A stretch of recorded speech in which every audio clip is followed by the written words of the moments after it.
In our lesson, we've been talking about God's attributes, and in particular, his attribute of aseity, or self-existence. And we saw that the most serious challenge posed to God's unique, incommunicable attribute of aseity is Platonism, which is the view that there exist other uncreated, necessary, eternal objects besides God. Things like mathematical objects, numbers and sets and functions and so forth.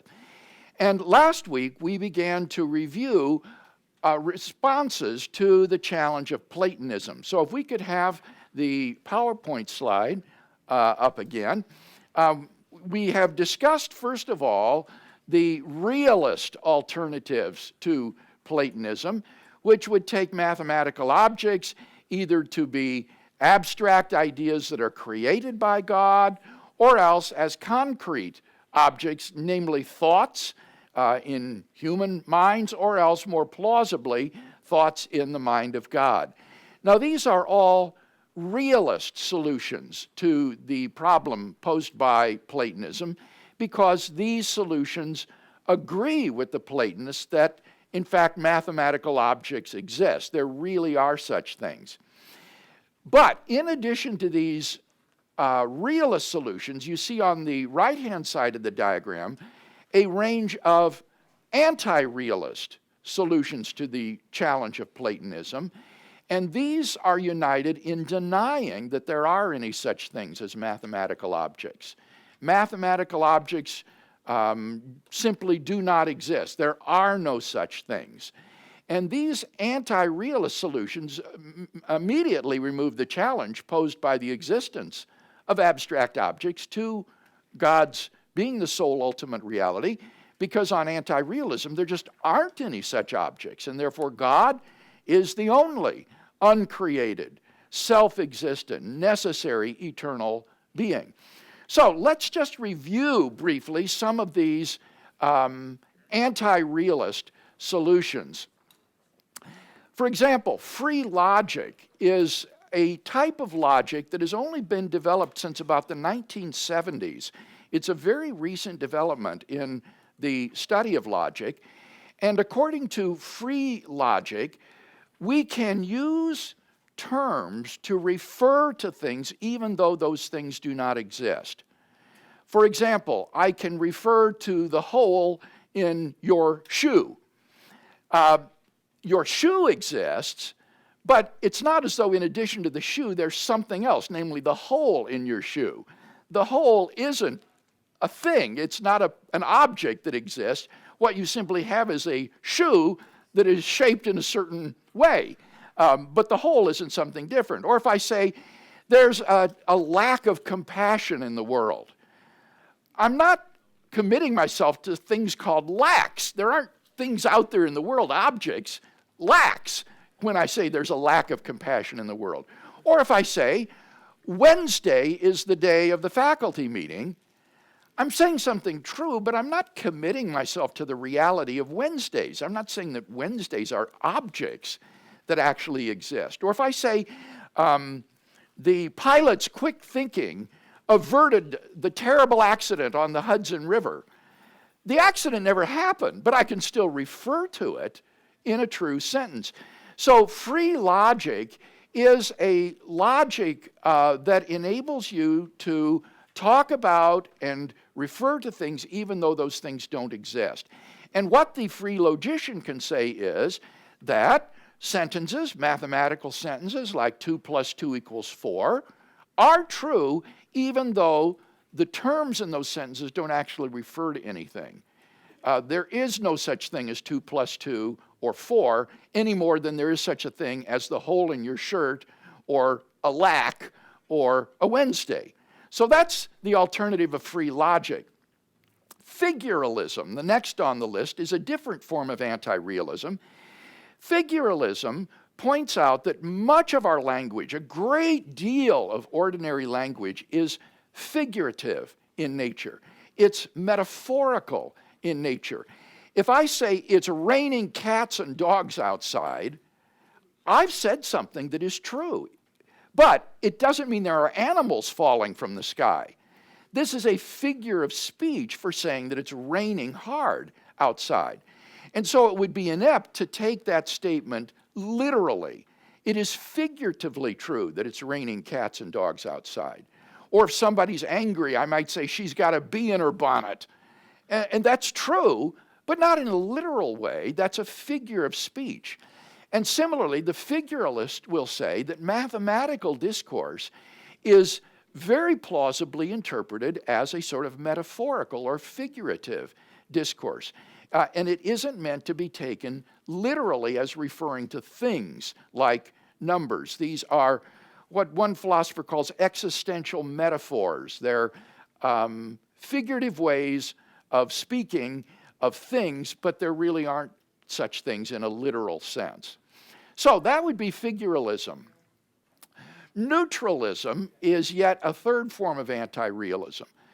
Neutralism agrees with free logic that we can use terms to refer to things that don't exist, that when we refer to things, our statements are just neutral with respect to whether those things exist. So if I say, the weather in Atlanta today is balmy, I'm not committing myself to an object called the weather, as though the weather is something that exists. Or if I say, the view of the Jezreel Valley from atop Mount Carmel was gorgeous, I'm not committing myself to an object, the view of the Jezreel Valley. It's not as though there's an object that is in the world called the view of the Jezreel Valley.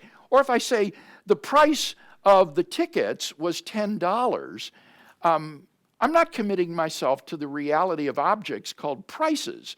And in many, many different ways, we use terms in ordinary language to talk about things without committing ourselves to the reality of those things. Now, certainly, sometimes we do mean to speak in a metaphysically committing way. If I say, this table is made out of wood laminate, there I'm pretty clearly committing myself to the reality of the table.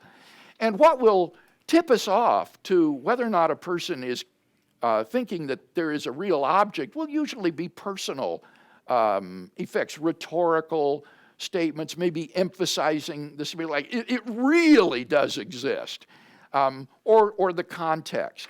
But the neutralist will agree with the free logician that we often use terms to talk about things without thinking there are objects that correspond to those. And so he would agree with respect to mathematical objects that when we say statements like 3 times 3 is 9, that those terms are just neutral as to whether or not you're committed to the reality of objects, mathematical objects. The neutralist goes farther, however, than the free logician, because the free logician thinks that if you say there is something, then you are committing yourself to the reality of that thing.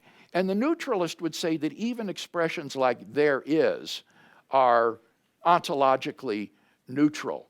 I can say, for example, there are deep differences between Republicans and Democrats without thinking that I've committed myself to objects in the world called differences, and that some are deep.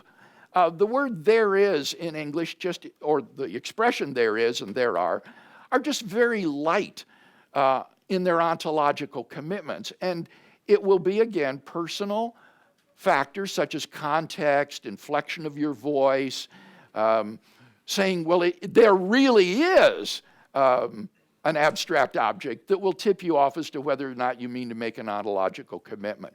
So the neutralist goes even further than the free logician. The neutralist will say that really there isn't anything in language that in virtue of its meaning commits you to saying there really are those objects that either correspond to the terms you use or are the things you say there is or there are. And neutralism is a view, I'll just say personally, to which I am very attracted. It seems to me that this gives a very plausible account of ordinary language, and when applied to mathematical discourse, it allows you to affirm the truth of mathematics, but to simply say it's neutral in terms of its commitments to objects. Fictionalism now is a quite different form of anti-realism. The fictionalist, like the Platonist, agrees that if you use terms to refer to something, or if you say there is or there are something, then you are committed to the reality of the things that you say there are or that you refer to. So the fictionalist accepts those criteria for ontological commitment that the neutralist and the free logician reject. But why is the fictionalist then not a Platonist? Because the fictionalists think that those statements referring to or saying that there is or there are certain things are false. They're fictional. They're not true. So the fictionalist will take the radical line that it is not true that 2 plus 2 equals 4. It is not true that 3 is greater than 1. It is not true that there is a prime number between 2 and 4. And if you say, well, that's crazy, those seem to be obvious truths, even necessary truths, the fictionalist will remind you that on his view, to say 2 plus 2 equals 4 is to make a radical metaphysical statement that there is an abstract object named 2 plus 2, and there is an abstract object named 4, and that those two objects are the same object. And that is not at all obvious. So the fictionalist will say, if you accept these criteria for how we make ontological commitments, then it is far from obvious that the statements of elementary arithmetic are true. They actually turn out to be radical, metaphysical assertions that we have no reason to think are true. Now, the fictionalist will say these statements are true within the story of mathematics. Within standard arithmetic, they're true. And in this sense, they're like statements of fiction. It is not true that Sherlock Holmes lives at 22B Baker Street. There is no such place. There was no such person. But in the Arthur Conan Doyle stories, it is true that Sherlock Holmes lived at 22B Baker Street. And so the fictionalist will say statements of mathematics are true in the story of mathematics in the same way that some of these statements are true in the Conan Doyle stories of Sherlock Holmes. But other statements will be false. It is not true, for example, that Sherlock Holmes met Henri Poirot in those stories. So that would not be true in the story of Sherlock Holmes, and neither is it true in the story of standard mathematics that 2 plus 3 equals 4. So that's fictionalism. Pretense theory is another anti-realism that takes inspiration from theories of fiction. And they work largely off of the brilliant pioneering work of a philosopher at the University of Michigan named Kenneth Walton. Walton's work on fiction holds that fiction is an extension of children's games of make-believe. Walton notes that children invest enormous amounts of time and energy in games of make-believe. And he says it would be very surprising if when people reach adulthood, they just give this up all of a sudden and no longer make believe. And Walton says, in fact, we don't give it up. This is what fiction and drama and film and literature and art is all about. These are, in effect, adult games of make-believe.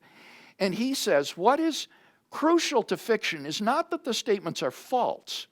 A novel about the future, like George Orwell's 1984, could turn out to be true. It could all turn out to be true, but it's still fiction. Or the story of Hamlet might be true on some other planet, somewhere in another galaxy in the universe, for all we know, but Hamlet is still fiction. So it's not the falsity of the story that makes something fictional. Rather, in Walton's analysis, what makes something fictional is that it is prescribed to be imagined as true. We are to imagine that there is a Danish prince named Hamlet, and that he did such and such. Or we are to imagine that there was a detective living in London who had a colleague named John Watson who did tremendous exploits. And then within this fictional world of imagination, the story can be unfolded. So what is essential to fiction in Walton's view is this act of making believe or imagining something to be true.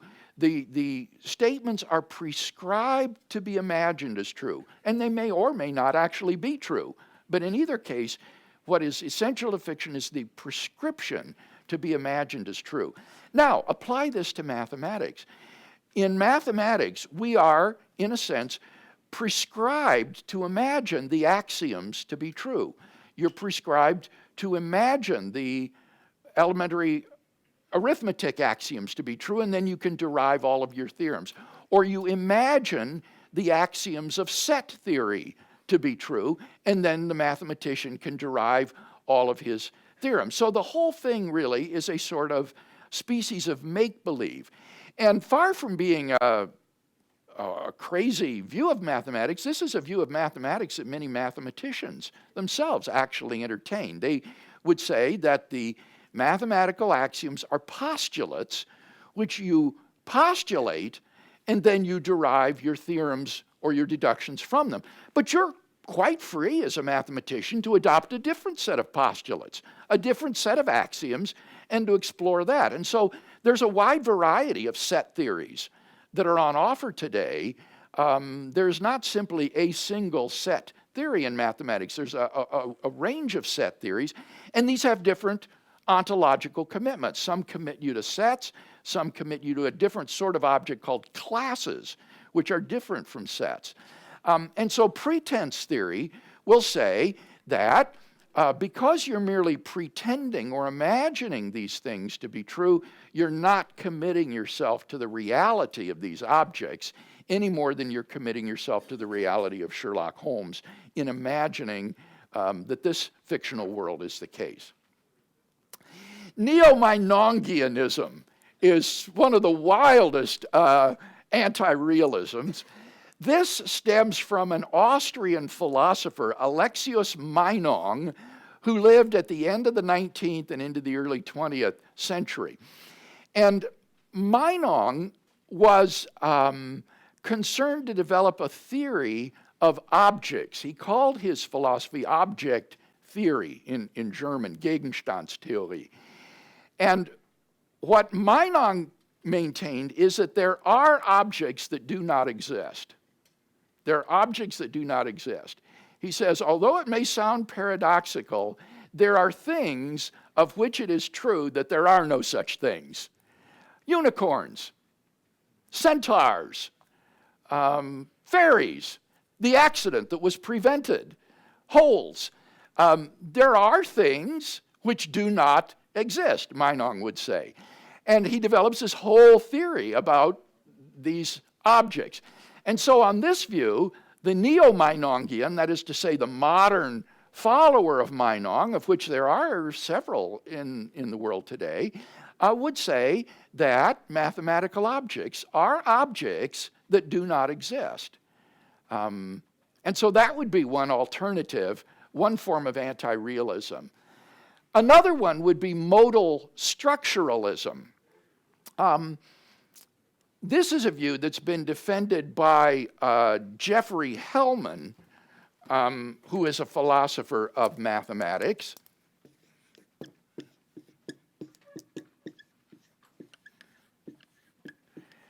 And on this view, mathematics is about structures.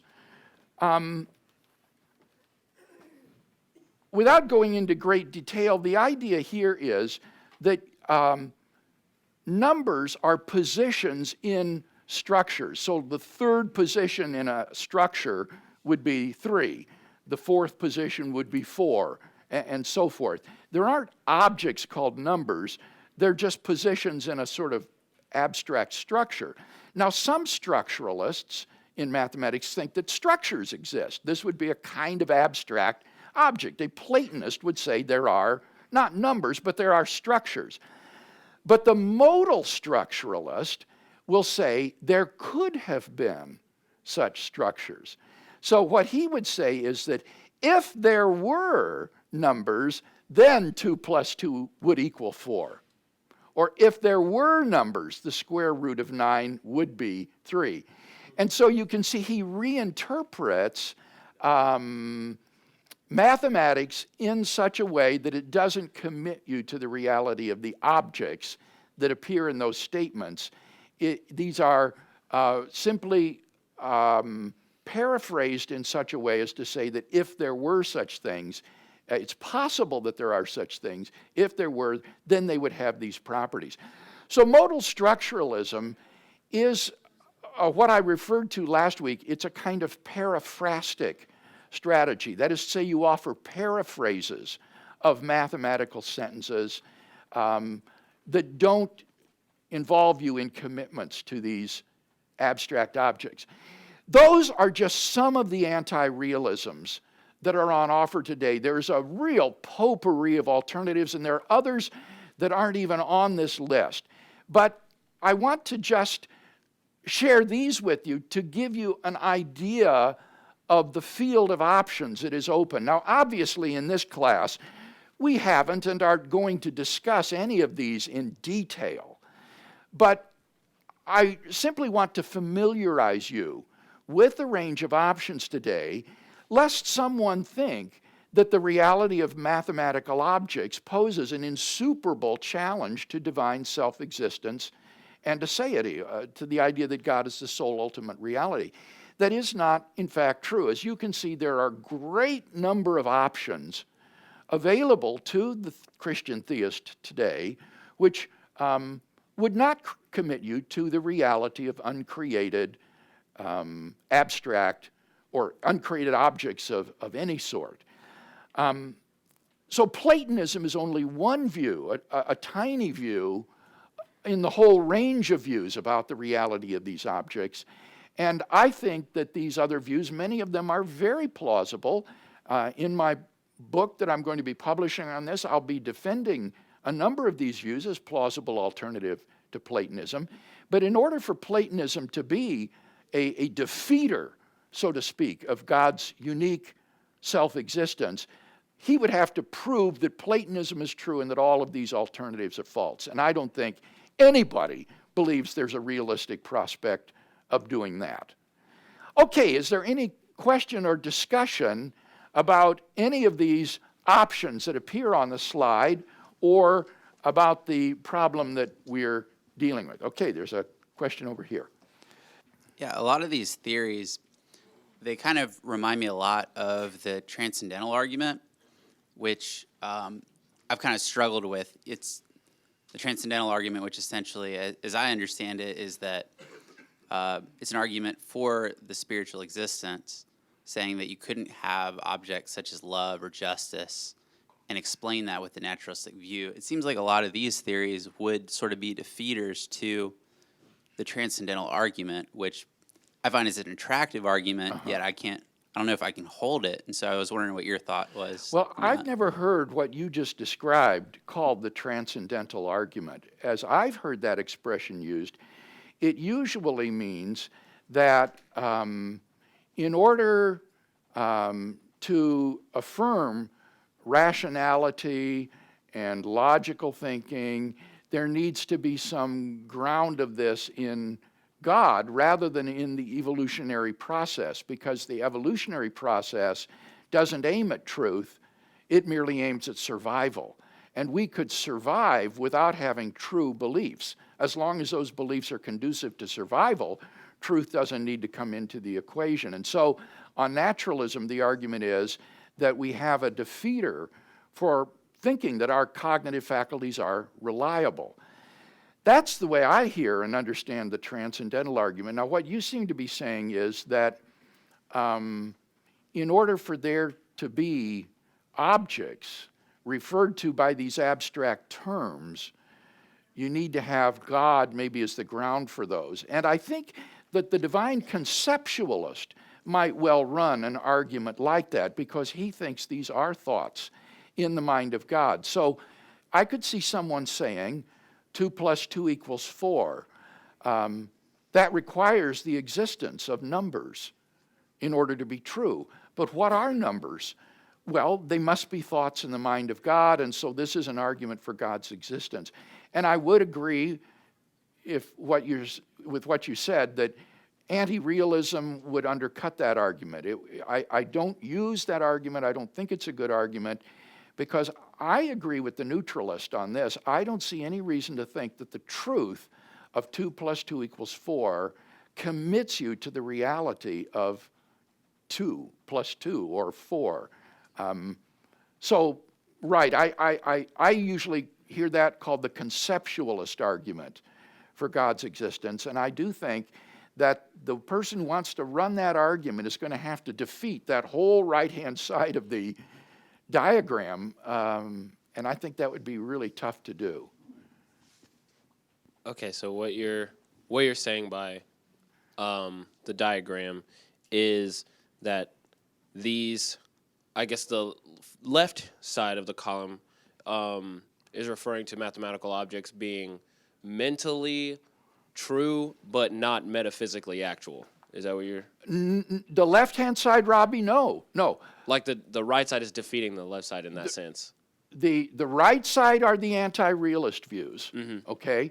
These realist views think that there are mathematical objects, there are numbers, and they're either abstract, like the Platonist thinks, or they're concrete, either physical or mental. So the realist views think that there really are numbers. Oh. Yeah, that's not right. Well, I don't think so, but I mean, we're leaving that open, right? I mean, because there are forms of realism, like absolute creationism or divine conceptualism, which are consistent with saying God is the only uncreated, self-existent being, and these other things are dependent upon God. And so that wouldn't be the same as saying there are such things as, like, there are such things as moral perfections, like good or justice or things like that. How do we then come up with an argument to say that, no, these things are real, right, but they're way more real than numbers can be? Right. Now, what Robbie points out here is that whereas I've taken mathematical objects as my point of departure, you could put in other things like that. For example, moral values. And here, I would be a realist. I think that there are moral values, but I would not be a Platonist. I don't think that there is such a thing as justice or rapacity or greed as some sort of strange abstract object. I would say they're anchored in God, who is a concrete object. So this would fit very well with the view of God as the concrete paradigm and foundation of objective moral value. Correct. Okay, thank you. Okay. Would it be possible for the anti-realist ideas to backfire? Someone, for instance, ask, you believe that God is an uncreated object. Well, on anti-realism, how can you say there's a God? You know, if... Well, now, Dennis, how do you think I would answer that question? Well, because God is uncreated, or because God... I don't know. That's what I'm asking. I would run cosmological, teleological, moral, ontological arguments for God's existence. Right. Which you right? don't We've have got for numbers. arguments. We've got reasons to think that God is real. We're not just postulating God's existence on the basis of language, that there are sentences like, God is good, or something like that. Therefore, the term God must refer to an object, therefore God must exist. I agree with that kind of argument. I don't think works, to use this kind of linguistic argument. But I think you've got to have a cause of the origin of the universe, for example. Absolutely. That's not a linguistic argument. Okay. You know, you're saying the right-hand side could defeat God. So what keeps the divine conceptualists from saying modal structuralism is just one point, God accepts this and then creates this reality? That is what the conceptualists would say. These views are, to a certain extent, incompatible with each other. The anti-realist says there are no mathematical objects. the divine conceptualist says, yes, there are, and they're thoughts in the mind of God. So he would say God has the thought of these structures, and these structures are ideas in God's mind. So that would be a realist view of structuralism. So you can be a structuralist and be a realist, or you can be an anti-realist. That either option is available to you. And I've not tried to decide in our class here which of these options is correct. That would be far too ambitious a project. But just to let you know, there are lots of different options on the table today, and it would be very difficult to rule them out in such a way that Platonism is the only alternative left. Okay, one more question, and then I want to say some things by way of practical application. Okay, I'm struggling for a moment. You have, for the realist, there are concrete objects or abstract objects. And I understand how a physical object is concrete.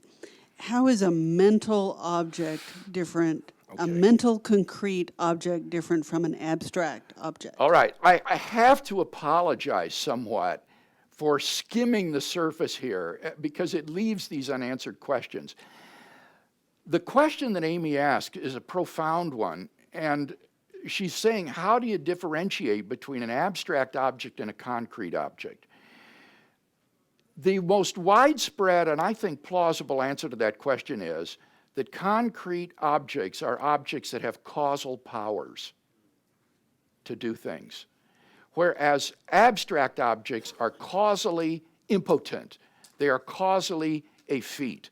The number 7 has no causal effect upon anything.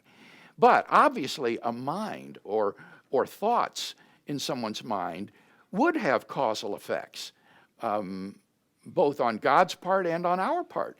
And so thoughts would be concrete events in some person's mind, whereas mathematical objects, or as usually construed, that is to say, would be causally impotent and therefore abstract, not concrete.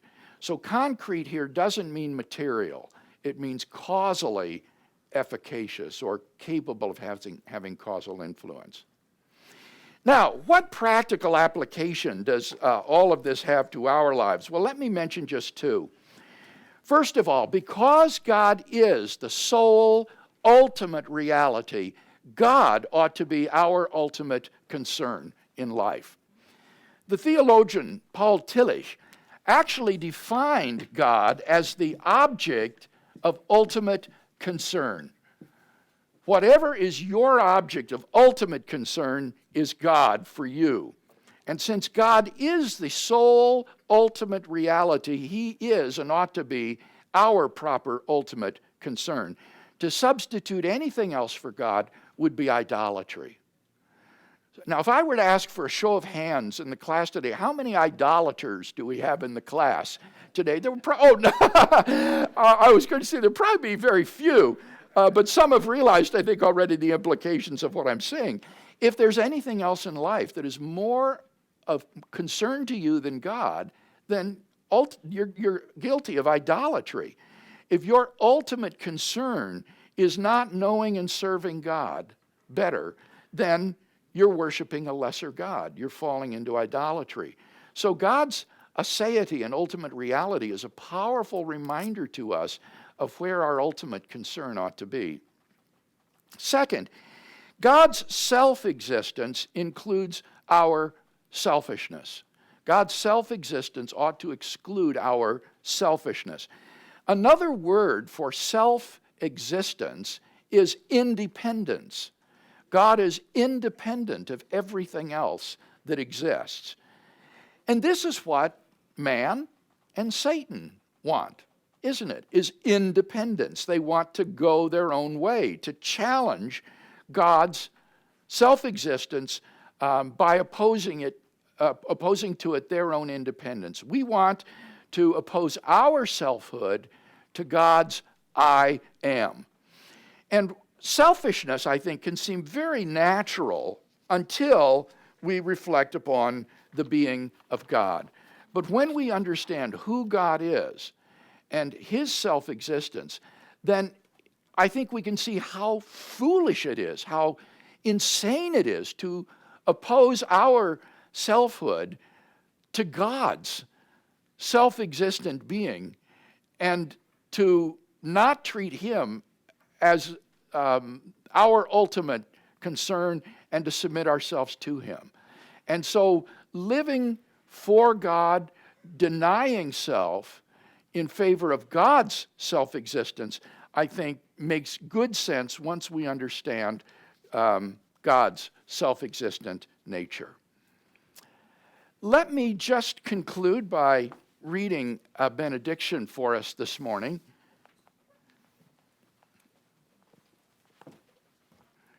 And this is from the book of Ephesians, if we might bow our heads to close.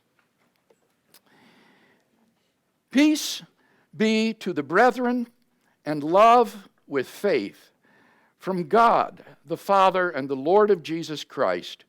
Grace be with all who love our Lord Jesus Christ with love undying. Amen.